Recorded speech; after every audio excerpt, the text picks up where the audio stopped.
Assalamualaikum warahmatullahi wabarakatuh. Halo Sobat Cemerlang, kembali lagi bersama saya Rizky Maria, NPM 5021169 dari kelas 4E Prodi PGSD Fakultas Ilmu Sosial dan Humaniora.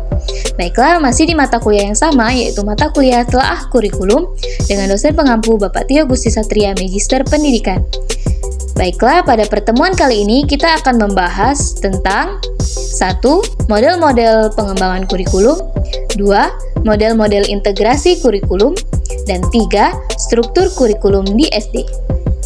Oke, simak videonya sampai selesai dan selamat menyaksikan. Pertama, apa sih model pengembangan kurikulum itu? Model pengembangan kurikulum merupakan suatu alternatif prosedur dalam rangka mendesain, menerapkan, dan mengevaluasi suatu kurikulum. Adapun macam-macam model pengembangan kurikulum, yakni yang pertama, model administratif, merupakan suatu pendekatan atau prosedur pengembangan kurikulum yang dilakukan oleh suatu tim atau para pejabat tingkat atas sebagai pemilik kebijakan. Kedua yaitu model pendekatan grassroots, merupakan suatu proses pengembangan kurikulum yang diawali dari keinginan yang muncul dari tingkat bawah, yaitu sekolah sebagai satuan pendidikan atau para guru. Ketiga yaitu model demonstrasi. Model ini diprakarsai oleh sekelompok guru yang bekerja sama dengan maksud untuk mengadakan perbaikan kurikulum. Keempat, model BEUCAM, yang mana model pengembangan kurikulum ini terbagi menjadi 5 tahapan, yaitu arena, para ahli kurikulum, menetapkan koordinator kurikulum, implementasi, dan evaluasi.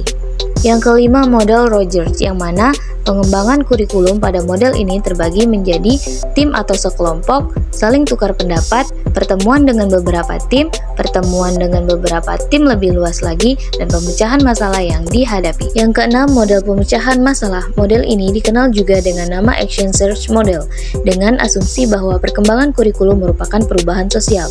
Dari sisi proses, kurikulum model ini sudah melibatkan seluruh komponen pendidikan yang meliputi siswa, orang tua, serta sistem sekolah.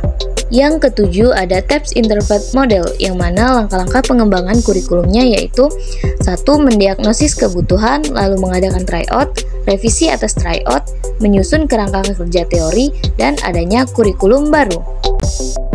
Pokok bahasan kedua yaitu apa itu model integrasi kurikulum.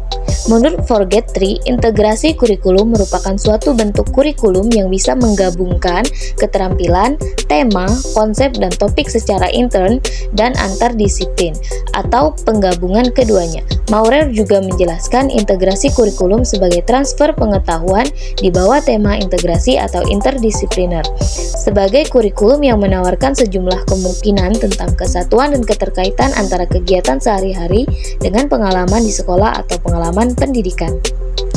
Adapun model-model integrasi kurikulum yaitu 1. Model fragmented, 2. Model connected, 3. Model nested, 4. Model sequenced, 5. Model shared, 6. Model web, 7. Model threaded, 8. Model integrated, 9. Model immersive, 10. Model networked. Pokok bahasan ketiga yaitu struktur kurikulum di SD. Struktur kurikulum Merdeka SD disusun sistematika yang berbeda dengan penulisan struktur kurikulum sebelumnya. Ada beberapa karakteristik penulisan di struktur yang perlu diperhatikan.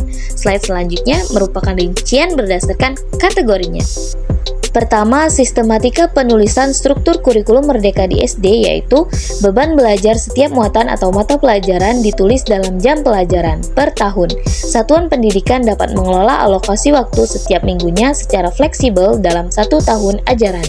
Struktur kurikulum Merdeka SD terbagi menjadi 4 tabel struktur, yaitu kelas 1, kelas 2, gabungan kelas 3, 4, dan 5, dan kelas 6. Yang kedua yaitu muatan atau mata pelajaran yang terdiri dari 1.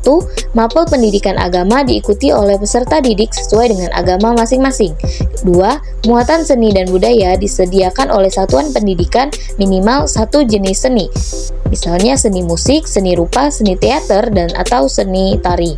Peserta didik memilih 1 jenis seni. 3. Ilmu pengetahuan alam dan sosial mulai diajarkan di kelas 3 ke atas. 4. Bahasa Inggris merupakan mapel pilihan sesuai kesiapan satuan pendidikan. Jika belum siap, dapat diintegrasikan ke mata pelajaran lain atau ekstrakurikuler. Yang ketiga yaitu alokasi waktu, terdiri dari bahasa Inggris dan muatan lokal sebagai mata pelajaran pilihan, paling banyak 2 jam pelajaran per minggu atau 72 jam pelajaran per tahun.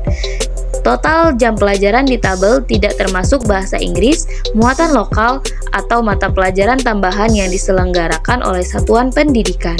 Sekian video pembelajaran yang dapat saya sampaikan, semoga bermanfaat bagi kita semua. Saya ucapkan terima kasih kepada yang sudah berpartisipasi, dan jangan lupa like, comment, and subscribe YouTube channel ini supaya bisa mendapatkan materi pertemuan selanjutnya. Wassalamualaikum warahmatullahi wabarakatuh. Bye-bye.